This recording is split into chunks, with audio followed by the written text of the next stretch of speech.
रात की खामोशी अक्सर कई राजों को अपने भीतर समेटे होती है, लेकिन 6 अप्रैल 2024 की रात उत्तर प्रदेश के मेरठ जिले के एक छोटे से गांव अकबरपुर सादात में जो हुआ वो न सिर्फ खौफनाक था बल्कि इंसानियत को झकझोर देने वाला था। 25 साल का अमित कश्यप उर्फ मिक्की रोज की तरह काम से लौटकर अपने घर आया।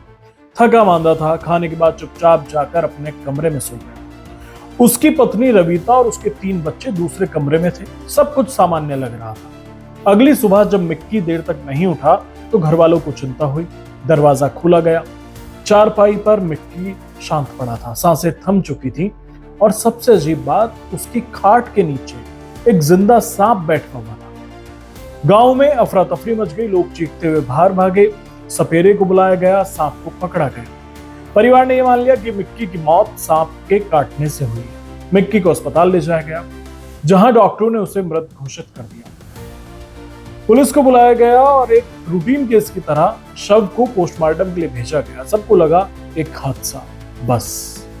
पर यही वो मोड़ था जहां से कहानी ने करवट ली। 3 दिन बाद जब पोस्टमार्टम रिपोर्ट आई तो हर कोई सन रह गया।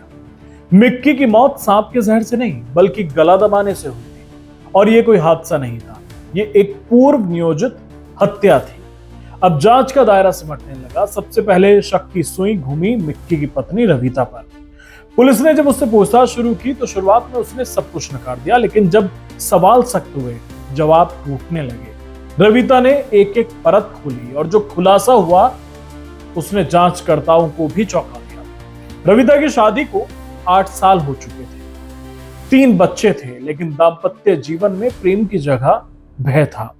रविता ने पुलिस को बताया कि मिक्की उसके साथ मारपीट करता था, उसे गंदी बातों के लिए मजबूर करता था और कई बार उसे धमकाता था कि तुझे मरवा दूंगा, सांप से कटवा दूंगा। जो शब्द है ना, ये कभी कभी किसी हथियार से ज्यादा घातक होते हैं। इन सब के बीच रविता के जीवन में आया अमरदीप, गांव का एक युवक। दोनों के बीच प्रेम संबंध बने और फिर धीरे धीरे उस रिश्ते ने खतरनाक शक्ल ले ली। एक दिन रविता ने वही फैसला लिया जो उसके पति ने कभी गाली में उसे कहा था कि सांप से कटवा दूंगा, मरवा दूंगा। 6 अप्रैल की रात रविता ने अमरदीप को बुलाया। मिक्की सो रहा था, तब दोनों ने मिलकर उसका गला घोंट दिया। रविता ने हाथ पकड़ा, अमरदीप ने गर्दन दबाई। मिक्की की आवाज शायद किसी तक नहीं पहुंची।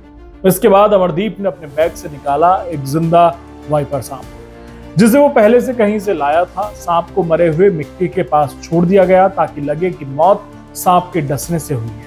और ये सिर्फ एक हत्या नहीं थी, ये एक योजना थी, साफ सुथरी, बिना खून, बिना चाकू, लेकिन बेहद क्रूर। अगली सुबह रविता ने भी नाटक किया जैसे उसे कुछ नहीं पता। बच्चे खेलते रहे, पड़ोसी जुटे रहे, सपेरा बुलाया गया, लेकिन हकीकत तो कमरों की दीवारों में छिपी थी। पोस्टमार्टम रिपोर्ट आने के बाद पुलिस ने अमरदीप को भी दबोच लिया। दोनों को आमने सामने बैठाया गया और बहुत जल्द सच बाहर आ गया। मेरठ पुलिस के एसएसपी विपिन ताड़ा ने मीडिया को बताया कि एक पूर्व नियोजित मर्डर था। आरोपी पत्नी और प्रेमी को गिरफ्तार कर लिया है। दोनों ने हत्या की बात स्वीकार कर ली है। गांव में सनसनी फैल गई है। मिक्की के परिजन ने पहले ही शक जताया था, इसलिए पोस्टमार्टम की मांग की थी। अगर ये हिम्मत न दिखाई जाती तो शायद ये कत्ल सांप की मौत बनकर इतिहास में दर्ज जाता। प्यार जब नफरत में बदल जाए तो सिर्फ दिल नहीं तोड़ता, वो जिंदगियां निकल जाता है। और इस कहानी में अगर एक भी कड़ी टूट जाती तो मिक्की की मौत एक एक्सीडेंट बनकर रह जाती।